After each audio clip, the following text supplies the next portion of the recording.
Ang poor at middle class kaya walang naiipon kasi pagka-receive natin ng income natin, diretso sa expenses at kung kulang pa ang ating kinita, magkakaroon pa tayo ng liability. Pero ang pagkakaiba ng mayaman, pagka-receive nila ng income nila, may portion na tinatabi sila para malagay nila sa asset.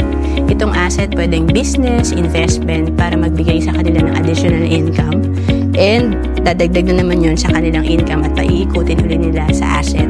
Kaya importante marunong tayong mag-invest kasi dito sa sample natin, kung nakakapag-ipon ka ng 3,000 per month at nagawa mo to ng tuloy-tuloy for 20 years, may projected fund ka na 3 million at kung yung 3 million mo kumikita ng 10% per year, meron kang passive income na 300,000 per year or 25,000 per month na passive income.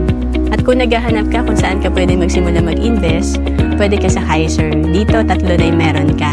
Investment, healthcare, at life insurance. Ito rin yung sinimulan kong savings program noong 2012. At dito, pwede ka mag-apply online. Kaya kahit OFW ka, pwede ka magsimula sa Kaiser.